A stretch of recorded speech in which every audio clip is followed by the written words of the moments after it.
Welcome back to another episode of Be Fearless Podcast. Today our guest is the founder of TraceFuse, an innovative company changing the way Amazon sellers handle products review.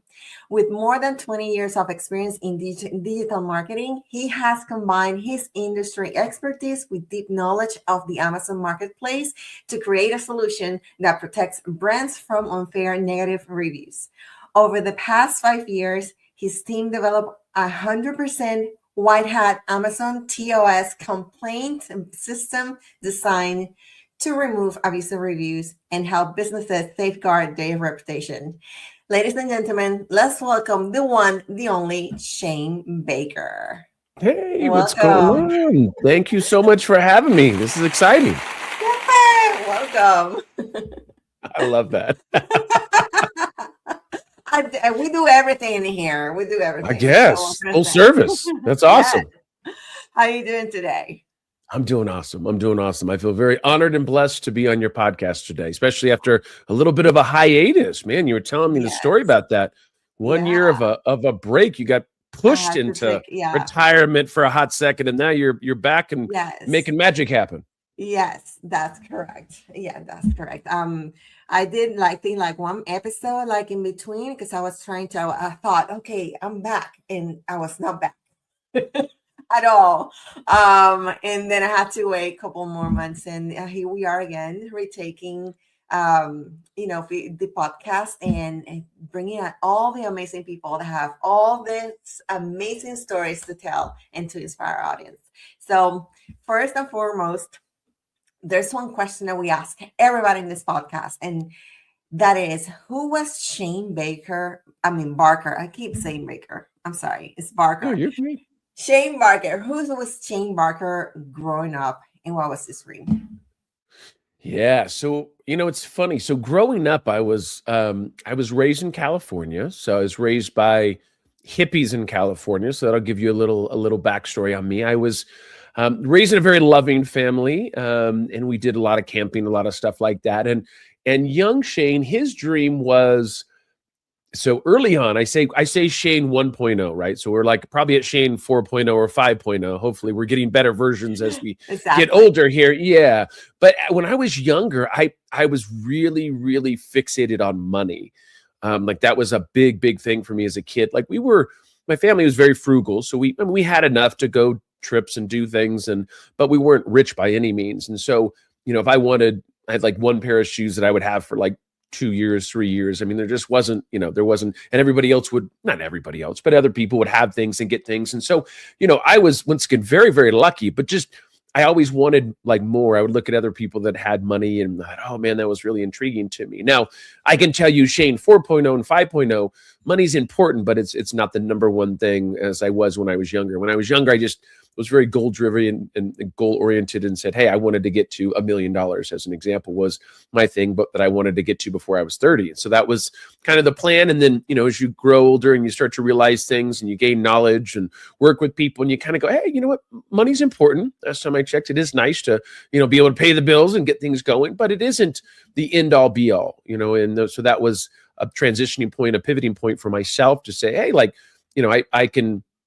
put it this way. I've actually said no to jobs that were big paying jobs just because of maybe morals or ethics or wasn't a good fit for me. But Shane 1.0, or let's say Shane 2.0, I probably wasn't doing this when I was 5 years old. But, I would absolutely take any job on and anything on, no matter if I thought it was going to be a headache or not. And so, just got a little better and a little more picky about what I wanted to take on. That's nice. So what first got your interest into digital marketing, and how did that path eventually lead to your Amazon ecosystem? Yeah, so it was kind of interesting. I pretty much always had my own businesses. I used to work at UCLA a long time ago, well, about 10 something years ago now. But I've always really owned my own businesses for the most part, except right when I started off, I was working in restaurants, and I ended up going up to corporate and opening restaurants. And so that was one of the only times that I worked for somebody. What I realized is that I really like working for myself, because I'm a hard worker. I can work long hours, and then the amount of hours that I work really equals the amount of success that I could have. And so I liked that, having control of that. And working for the restaurant that I work for was a great experience, but I felt a little bit expendable. And so I didn't really want to feel that. I wanted to feel like I had a little more control over my destiny. And so I went in and we started looking at digital marketing. Well, the only reason I jumped into digital marketing was because I was broke. I didn't have a lot of money, and I had to figure out how to do this on my own, right? And so for my own businesses. And so, as much as I'd love to hire somebody to go build a website, I didn't have the money to do that, right? And so I said, hey, I've got to figure this out on my own, right? So this is more of a bootstrap situation where I had to do it. I mean, there was nobody else that was like, hey, I'd be willing to work for you for free. Nobody said that last time I checked. So, I had to go in and figure it out for myself. And so that whole thing just made it that I was learning. I mean, this was, 20, 25 years ago. So it was a long time ago. But the reason I'm saying that is there was no, Udemy or Skillshare, or, there wasn't a lot of websites out there that people were talking about, how to be successful at marketing. And so we launched ShaneBarker.com. Probably, I'm going to say 18 years ago. It might even have been longer. It was a long, long time ago where most people were like, why are you telling everybody your marketing secrets? Like that just seems counterintuitive, because then they're not going to hire you. And I looked at it the opposite. I looked at it like, well, if I can help the public and tell them what I've done right, what I've done wrong. I talked about my successes and my failures. That was very important, I thought, for people to read that. And if they said, hey, now I know how to do SEO because I've read 10 of Shane's articles, awesome, rock on. I think that's amazing, right? If I can help some people, because not everybody has money to hire me, right? Exactly. That's the way I looked at it. It was like, hey, I would have loved to have this type of a resource back in the day. I just didn't. I had to like go and fumble around and try to figure things out. There wasn't a lot of resources online. And so I thought, okay, what would, Shane 2.0 want if he was Shane 3.0 or something like that, right? Like what would they want to see to be able to be more successful? And I thought, well, I can give away the secret sauce and a lot of things that we do. And if they can go and do that, that's awesome. If they can't, guess what? They can always come and hire us. So Exactly. I was fairly early on wanting to give to the community. And once again, if they can knock it out of the park and good things happen, they didn't have to spend any money. That's awesome. That's, more money in their pocket. But if they couldn't figure it out and they had some questions, and I, once again, was always there to help. I love that. I love that you talk about your pains, and then how you went and learned how to solve them, because I think there's a lot of people out there in the same position, and by you sharing your story, you also give them the, that confidence that they can go and do the same. I did the same at some point. Like I learned, I needed to have a website I didn't have enough money to hire somebody to do it. And I ended up learning how to, and I was surprised how easy it was at the end. Yeah. I mean, especially now these days. Yeah. So, so it's so inspiring. Thank you for sharing that detail with us. So you get into digital marketing, and now what was the moment or the experience that made you realize, okay, there's a problem with like product reviews out there in Amazon, and we need to solve this issue? Yeah. So for me, there was, looking at digital marketing and the different things. And I'd always wanted to have like a SaaS-based product, which, software as a service-based service or product. And so I, seen friends of mine that had created software, and I was always very intrigued, but I'm not a developer myself, and didn't have a history of doing that. But I do have a long history of being fearless, in the sense that I just kind of jump in with both feet, whether I know what I'm doing or not. I've never been a lot of people get worried about things and overthink things. I jump in probably a little too fast sometimes. So with this, I just said, hey, I'm going to jump in, and, started looking at the Amazon space. And I had a lot of customers that were like D2C or like direct to consumer, what I was working with. And I asked them, I said, hey, what are your biggest pain points with Amazon?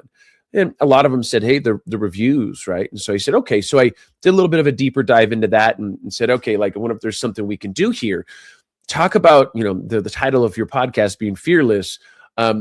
This was the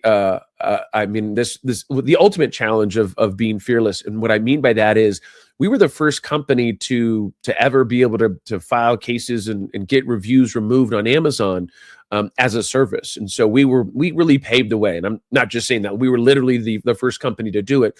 We have some other, I don't want to say competitors, some people that have joined the space that validates the space for us, not quite as big as we are. I mean, we have 700 brands we work with, and we've removed over 16,000 reviews on their product listings. Yeah. So we have a long, long history of doing that. But I will tell you, the fearless part came in because guess what? It took my team 2 years to figure out how to do it.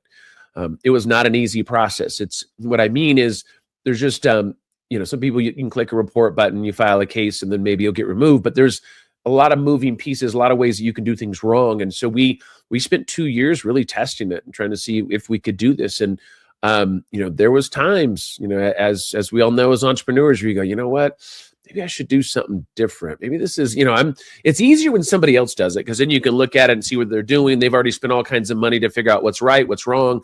And so it's easier to, I think of it like when you're in snow, like if somebody plows the snow ahead of you, it's a lot easier to walk in it, right? But if you're plowing the snow, you never know what you're going to hit in that, on that journey. And so, that was the hard part. But after 2 years, we once again finally cracked the code. And like I said, the last 3.5, 4 years now, like I said, we have about 600 or 700 brands that we work with and removed all those reviews. So we're very proud of that. But that was difficult. I mean, that was a challenging time for me, because usually after a month or 2 months or 3 months, entrepreneurs quit, maybe even 6 months.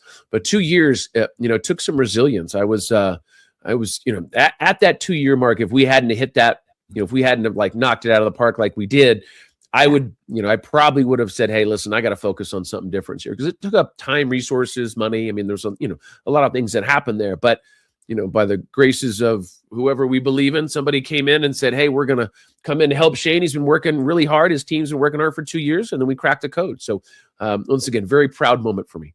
That's fantastic. So let me ask you a question, because you remove those reviews that are bad. How are you able to identify what bad reviews are genuine bad reviews, and not just, bad reviews because they're just hating? Yeah. That's a great point. I will tell you this. So when we removed what we call bad reviews, or like in Amazon calls them critical reviews, 1, 2s, and 3s. I will tell you this.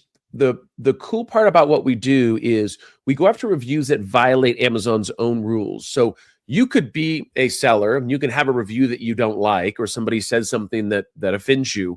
But if it doesn't violate Amazon's own rules, those are very difficult to remove. And so, and the other side of it is too, even though we remove, critical reviews or bad reviews, negative reviews on listings, on product reviews, I think it's important that people understand that having some bad reviews is not a bad thing, right? You're going to get, if you get to a certain level, you're going to have people that don't like your product. It's just, no matter what that is, right? And so, and there's also some value in that. What I mean by that is, I've had people say, hey, can you get this removed? I don't like it.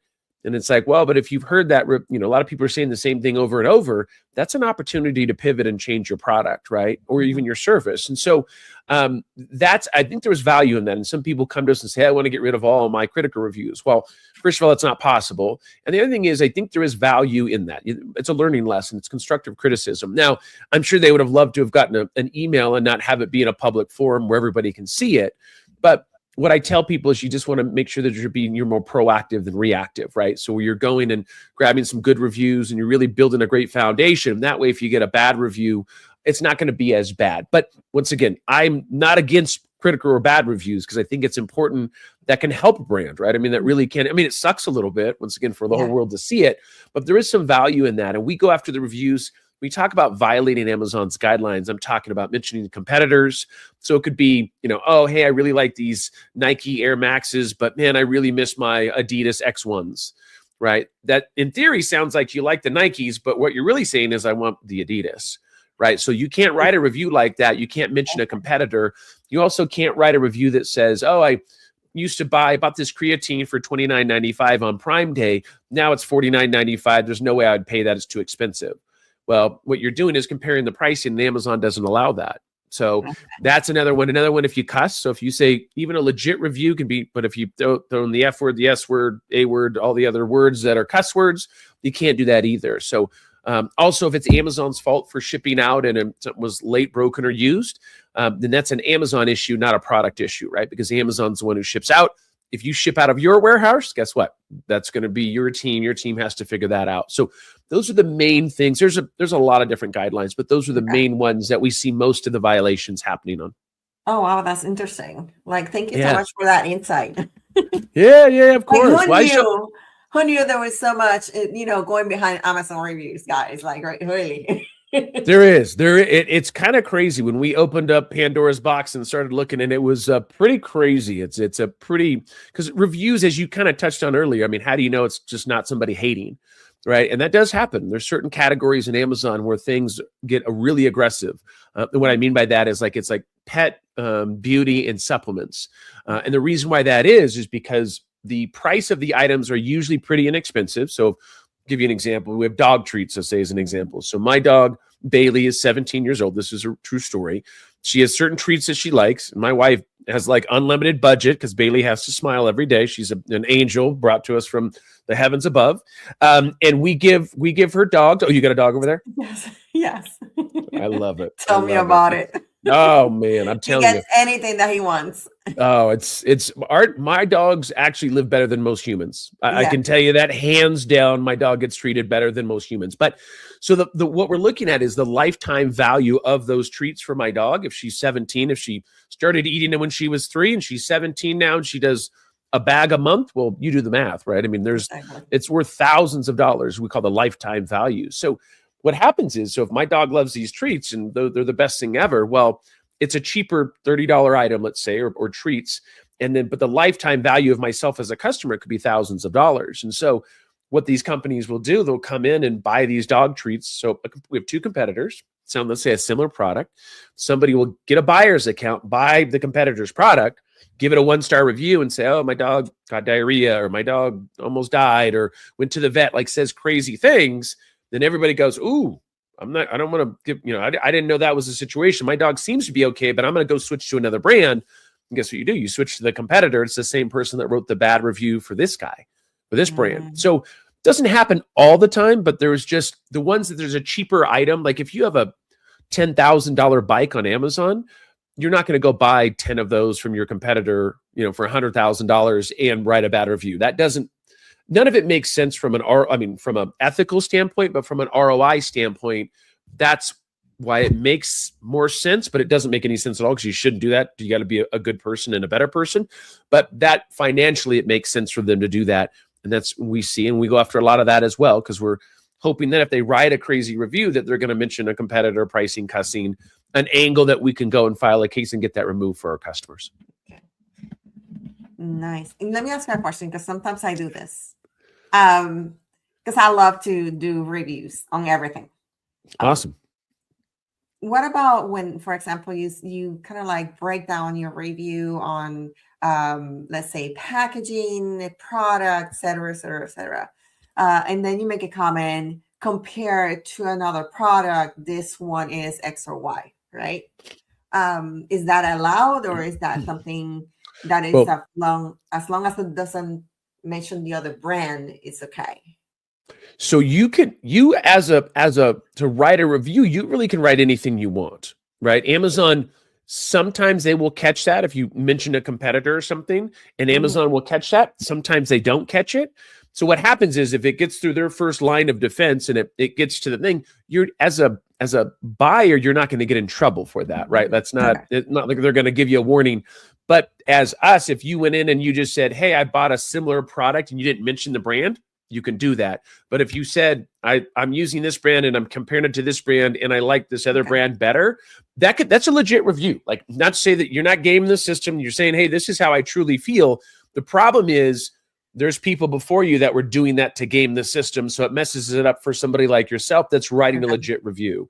So that's the problem is, there's always people that mess it up for other people. And it's like the rules have to change for you because there's other people that are trying to get over on the system. They're trying to figure out a way around to be able to attack people. And you're just writing a legit review. So that's the reason why Amazon did that. That's the reason why they have those certain rules in place, because somebody's been nefarious or done something wrong. And then it kind of messes it up for everybody else if they write a review like that. Well, just talking about, removing reviews and all that, it sounds complex. It is. What are some of the biggest challenges that you and your team face while building the system over the past 5 years? Yeah, I mean, the biggest thing that's been for us is that, Amazon, there's a lot of changes on Amazon that happen a lot. And that's really on any big platform. It's not just Amazon. I mean, that's, Google and, Walmart and, Yelp. And these are all companies that want to be profitable and are looking to make money. And so they make changes, obviously in their process and how they do things. And so what we do, we specifically, all we focus on is critical reviews or reviews on Amazon, right? And we do Canada, UK, obviously in the US are the three marketplaces. We focus on those because at the end of the day, policies are changing all the time, right? Who you send the email to, if they're going to respond, they shut down departments and open up other departments. So it's a lot of moving pieces to try to be able to figure that out. In the beginning, we were flying blind, right? Because nobody else had done it. So we're like, we don't know. We're trying to figure this out now because of the amount of reviews that we get and how many customers, because we monitor our customers moving forward as well. So if they get attacked in a week or in a month, our system detects that, and we manually file cases. So people really love the monitoring side. But the reason I'm bringing that up is because there's thousands of reviews that we have to go through on a daily basis. And because of all that data, now we'll know if a certain place that we file cases with Amazon shuts down or slows down or they're on vacation. We can kind of see that because of case filings and our success rate.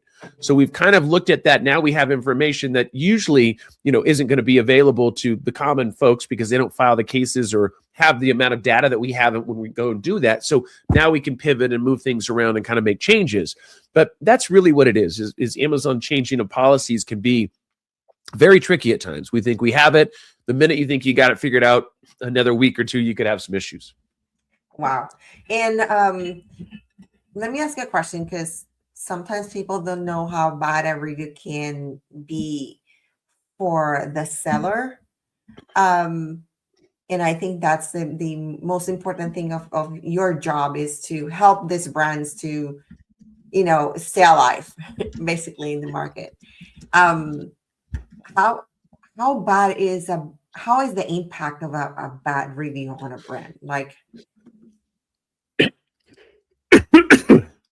how bad could it be? Yeah, I mean, it could be really bad. I mean, that's the thing is if you're a brand new brand and you're selling something, it can be detrimental because if you're that first review that writes a bad review, that actually kills your launch with Amazon.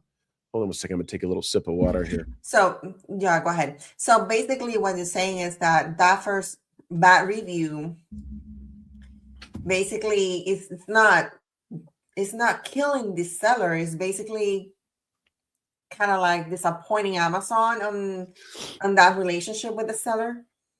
Yeah. So what happens is Amazon looks at it, and if your first review is a bad review, then they look at it like, hey, there's some improvements that need to happen. Now, does that mean you have a bad product? No, it just means that the first person didn't like it. And that's where a lot of these guys use it and will attack each other. If you launch a new product, they'll give you a 1-star review just to knock you down. Oh, wow. Okay. So now looking back at your journey, because I think all that you have explained, you're telling us is so exciting and it sounds exciting, fun, but at the same time, a lot of work, complex work. You basically created a system to actually work with these bad reviews. Now, looking back at your journey from marketing professional to founder of TraceFuse, what lessons or advice would you share with entrepreneurs trying to solve a problem in their industry? Yeah, I mean, that's one of the big things is you want to start a business that, once again, maybe you're passionate about, also something that you see there's an issue, right? A lot of businesses get started because I had an issue. This was Amazon. I was selling on Amazon and then said, hey, how do we fix that issue? So what you need to do is if you're going to jump into something like this, like it took me 2 years to figure this out, make sure you have some money set aside, figure out how much time you're going to dedicate to be able to figure out this problem, how much time and resources you want to put into that, because not everybody has the resources to go 2 years. And I'm not recommending always going 2 years. I mean, that was a long period of time to have no success, or at least limited success, until we actually, was able to break through and good things to happen after 2 years. The thing, I just think you want to make sure you're planning correctly, right? Make sure you have, some money, some, working capital set aside, figure out how much time you're going to put aside to be able to work on that program or that process. And then be able to educate, and pull back and be able to say, hey, are we heading the right direction? Are we not heading the right direction? What do we need to do?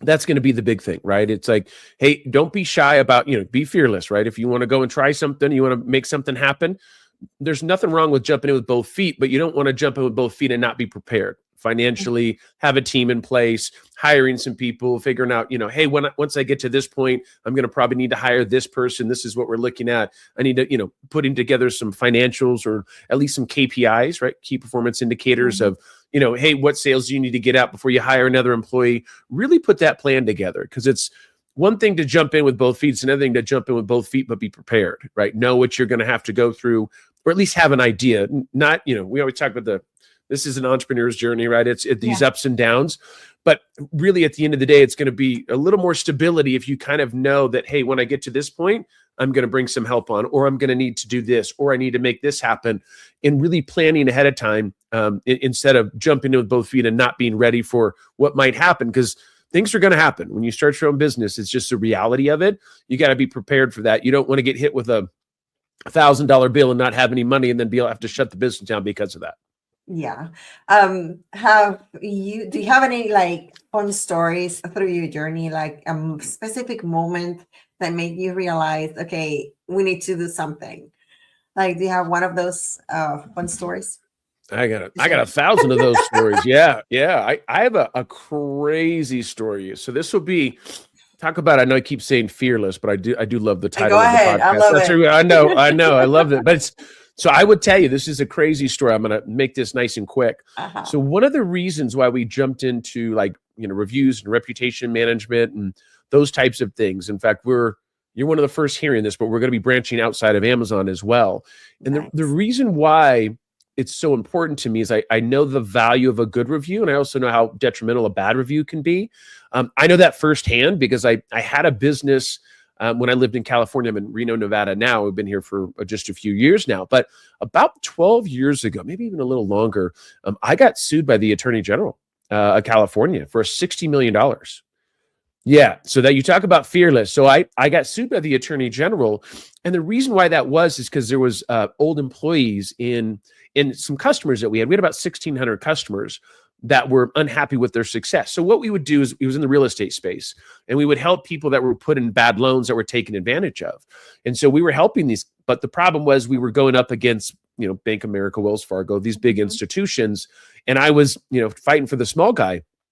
And people started saying some crazy stuff about us and lying about us. And so when I talk about reputation management and like the things that, things that it directly affected me. And so that's why I'm very, very passionate about my angle on helping people that aren't playing fair, right? That's really what it comes down to for me, because the people that were saying this about me and my business, they knew it wasn't true, right? I mean, they did, because we ended up winning the case. Like, I ended up it took us 2 years, but we ended up fighting the Attorney General and I ended up winning.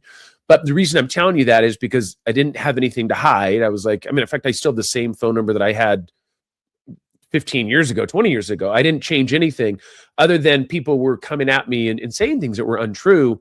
And I just thought, man, that's just not cool, right? Like, if you don't like me or my business, that's okay. I don't expect to satisfy everybody and everybody to be happy. But that was that moment that I realized, like, hey, I need to fight for the underdogs, right? People that maybe don't have a voice. And that's what I was doing at my other business, is I was helping people that were taken advantage of, were put in bad loans where they were offered a 4% and they got an 8%, and they were sat down and they just sold their other house, and now they're in a bad situation. So I was the one that was fighting for those rights. And I grew the business from 0 to 130 employees within 2 years, and we were valued about 25 million. And so the reason I'm telling you that is I was very proud of what we were doing there, because we were helping people that were taken advantage of. But there's PR, there's perceptions, a lot of things that can be put out there that aren't always true. And I think people are understand that more and more now with media and stuff like that, not to get into any politics, but you can follow certain organizations, certain things, and saying certain things. So that was my, talk about a moment of like, wow, what just happened? Felt like I was doing good for people and trying to help them out. And then all of a sudden we got attacked and people were saying all kinds of crazy stuff. So I obviously made it through that, and we won the case. But for me, it was even bigger than that. I was like, I want to fight for the small guy, for the people that are, it's already hard enough to run your own business. But then when people are attacking you and doing stuff that is unethical, I just have a big problem with that. And so we're going to be branching outside of the Amazon space and jumping into Google and some other spaces as well, other platforms, because we want to be able to help people, because that that happens a lot. Somebody on your Google My business profile, somebody like I have an example. I have a friend of mine. He's a general contractor, and he was going to get a coffee, and the lady said she cut him. He cut her off. He's like, I didn't really cut her off. Anyways, he had a placard on the side of his truck, and she wrote him a review. And it was about, he like, yeah, this guy cut me off today at coffee, and it was stayed online. It was on Yelp. And it has nothing to do with his business. And he's a really nice guy. Now, do I know if he really cut the lady off or not? But that's nothing to do with the business, right? So anyways, it's those kind of things where I go, I get it. You were a little frustrated, but writing a review like that could make it so he doesn't get any more business, right? So you really gotta, we talked about this earlier, is like the magnitude of, if you have to write the bad review, then I get it. Like, I'm not here to tell you don't write bad reviews, because some people need to hear it, right? But you got to kind of think about how this is really going to affect people. Like, if it's a really bad one, and maybe you were in a bad situation, maybe you went to the owner and they said, screw you, I'm going to do whatever I want. Then you go online, you make it public. But if you tried to make it right with somebody and you want to go public, I'm not saying don't do that. It's just, it has a lot of impact. It definitely impacts businesses. And I felt that firsthand. So I kind of wanted to put my cape on and be able to help other people. I love it. I mean, you just made me think about the way I drive too, because I have a decal in my vehicle with my real estate information. I'm like, I think I should be more careful now. You just never know. I mean, I know coffee is a serious thing. I'd cut somebody off for coffee. Oh, hands down. Coffee, don't get in my way with a piece of coffee. Yeah. We need it. It's a necessity. Oh my God, that's I like saying thank you for sharing that. I really enjoy the story and definitely see and appreciate what you're doing more now. Now we are almost done with the interview. There's 2 more questions that I have for you. This one is more towards our sellers that are listening today. What's one common mistake people make when trying to deal with negative reviews on Amazon? What would you recommend for them to do? Yeah. So, I mean, actually what they can do is we actually created a free tool they could use. So if you go to TraceFuse.ai, there's a tool right above. It's called the Amazon Review Checker. So if you're a seller and you sell on Amazon, you actually can put in your ASIN, which is like a product code or a link to your product. And we create a free report for them. And that report, what it'll do, it'll create a report and we'll send it to them usually within a few hours. They verify their email address and they'll get a report. And it'll tell all of the reviews or their most recent reviews and which ones are against Amazon's guidelines. And they can go and file on their own if they want. So we talk about, my background of education, really wanting to help people. I wouldn't put a free tool on my website that people don't have to use me then. But this is literally the same tool that we use that we created and it's proprietary to us. And they can use it for free. So they can put in that ASIN, see which ones violate Amazon's guidelines, and they can go file cases themselves. Now, what I will tell you is when you're clicking the report button and you're filing cases, make sure that you're not writing emotional emails to Amazon, right? That's the big no-no. Not that Amazon doesn't care, but I get it. It's how you feed your family and, hey, Amazon, you need to do this. Amazon just wants the facts, right? They don't really care about how it's making you feel and all that kind of stuff. I'm not trying to say your feelings are nothing. I'm just saying Amazon wants to know what's the issue, what kind of violations are they breaking, what do you think the solution should be? And, something like that, like in that type of a format. And so don't go into everything. It's going to be quick. You have somebody at customer service that needs to make a decision very fast. If you write this big dissertation that's 800 paragraphs, you're not going to get a response. You just won't. And so you want to keep it short and sweet. Just stick to the facts. Stick to hey, this is Amazon. This is your guidelines. This is what it says right here. Guideline 2.1 says this. This is what they wrote here. Highlight the cuss word, highlight the mentioning a competitor. That's against your guys' things. And we feel like that is confusing to consumers, right? Because obviously we don't want people seeing the F word. We don't want people saying, hey, we like this product, but you really should go buy this other product. This is the reason why we feel like this should be removed. Okay. Keep it to the facts. Nice. Thank you. And then one more before we go. If you could go back to the moment you started TraceFuse, what advice would you give yourself as a founder? Man, great question. Man, I don't know. It's like, I would love to, I love if we would have figured out in 3 months, I would have said, oh, like, hey, this is awesome. I would say as a founder, It's funny because I can't say that I didn't do anything wrong when I started TraceFuse. I can tell you a quick little story on something that we did change that was interesting is the way that we invoice and the way that we put things together. We were looking for a retainer in the beginning. The reason why this is interesting is because people didn't believe that we could remove critical reviews and then we would ask for a big retainer. So that was something that was like, oh, it didn't make sense because if you don't believe me, why would you give me, 5, 10, whatever the amount was? Then we flipped it on its head. We made it so that you only pay when a review actually gets removed. So what I would have done is educate myself on saying, hey, you're brand new to this, right? You're the first company to do this. People don't believe that it's possible. And then now you're going after a retainer like you're an attorney or something like with a big retainer. It was an epic fail on my side because I thought, oh, I don't want to remove a review and then not get paid for it. So how are we going to do this? I'll get a retainer. We'll bill against a retainer. But then we ended up switching that and that just only paying for reviews that got removed. And that actually changed our business like overnight. So that would have been the thing. I would have said, hey, Shane, nobody believes that you can do this anyways, right? And you're trying to collect a big amount of money. That's not the way to go. If we flip it on its head and only pay for results, then there we go. That would be the magic of it. So yeah, that was the big aha moment for me as I grew with the business. I love it. Thank you so much for sharing your story and your mission with our audience today. Where people can get in contact with you. Yeah, you can obviously go to tracefuse.ai, and that's TRACEFUSE.ai. You can also go into LinkedIn. I have a very active LinkedIn. I do about 600,000 impressions a month. And it's just going to be Shane Barker. Yep, you can go look that up. You'll see my shiny little face. And then if you guys ever want to reach out to me directly, we have Shane at tracefuse.ai. That's SHANE at TRACEFUSE.ai. So once again, if you guys have any questions about the Amazon space, digital marketing, influencer marketing, all the stuff, reach out at any time. Thank you so much for being with us today. And any last words before we leave? No, thank you so much for having me on your podcast. I do appreciate it. And I'm so glad that your voice is back. That makes me happy. Thank you. We are very happy too. Well, thank you so much for spending the time with us and have a wonderful day. Thank you so much. And for the audience out there, don't forget to unlock your potential and be fearless. Bye.